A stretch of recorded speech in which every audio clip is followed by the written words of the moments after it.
Bismillahirrahmanirrahim. Assalamualaikum warahmatullahi wabarakatuh.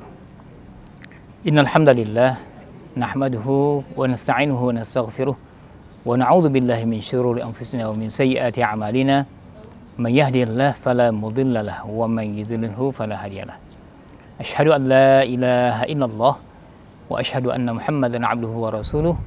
Allahumma shalli wa sallim wa barik ala Muhammad wa ala alihi wa sahbihi ajma'in. Faqala Allah Ta'ala fil Qur'anil Karim, A'udzu billahi minasy syaithanir rajim. Bismillahirrahmanirrahim.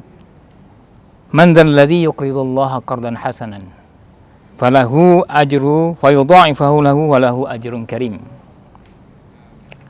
Para pemirsa yang dirahmati Allah Subhanahu wa taala.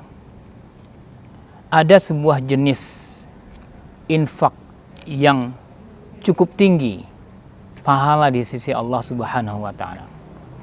Sampai-sampai Allah mengatakan, siapakah yang mau memberikan pinjaman kepada Allah? Man dzal ladzi yuqridullaha qardan hasanan, pinjaman yang baik. Maka bagi mereka akan diberikan sebuah ganjaran yang besar.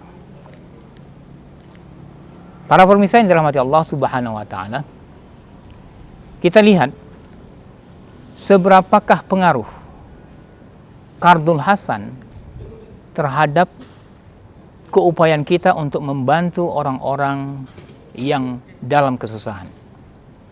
Memang benar bahwa kita dengan infak bisa membantu mereka. Tetapi terkadang para pemirsa, kita kalau diminta berinfak mungkin tidak begitu besar jumlah infak yang diberikan. Katakanlah ada orang meminta dengan dana 100 ribu, 200 ribu, kita bisa berikan. Namun kemudian ada orang-orang yang kemudian meminta di atas itu, semisal 1 juta, 2 juta, atau bahkan lebih dari 10 juta, 100 juta bahkan. Nah mungkin kita akan kesulitan.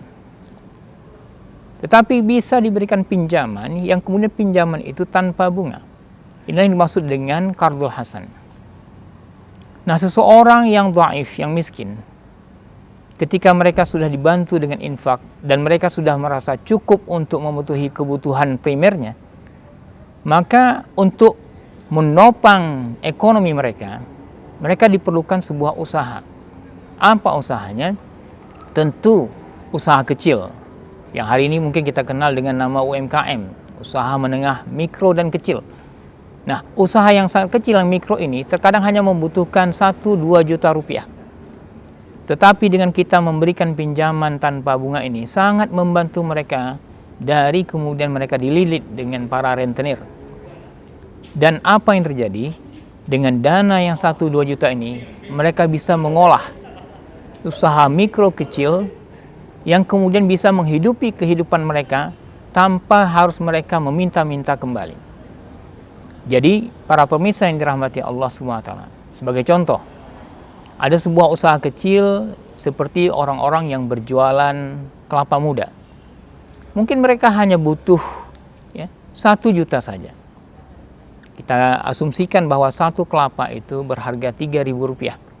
Dan jika dia beli 100 buah, maka dia memerlukan dana sebesar 300.000 rupiah.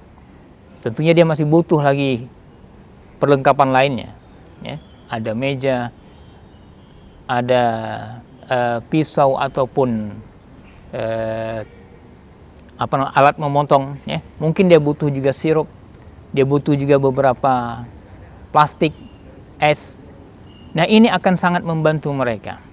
Dan jika kelapa itu bisa terjual dalam masa 10 atau 50 biji sampai 100 biji, maka ini akan memberikan faedah di mana kemudian dia mendapatkan keuntungan. Dia bisa menjual dengan harga 7.000 rupiah. Jadi masing-masing katakanlah ada biaya 1.000 rupiah, ada 3.000 rupiah sebagai keuntungan. Dikalikan 100, 300.000. Akhirnya dia bisa berdiri di atas kakinya sendiri. Dengan qardul hasan kita memberdayakan mereka. Oleh karenanya sidang jamaah ataupun para pemirsa, sesungguhnya memberikan qardul hasan adalah bagian sedekah yang begitu besar. Nah, inilah dikatakan oleh Allah Subhanahu wa taala, siapakah yang ingin memberikan pinjaman kepada Allah? Yang pinjaman itu kita berikan kepada mereka-mereka orang yang kecil. Semoga ada faedahnya. Billahi fisabilillah. Assalamualaikum warahmatullahi wabarakatuh.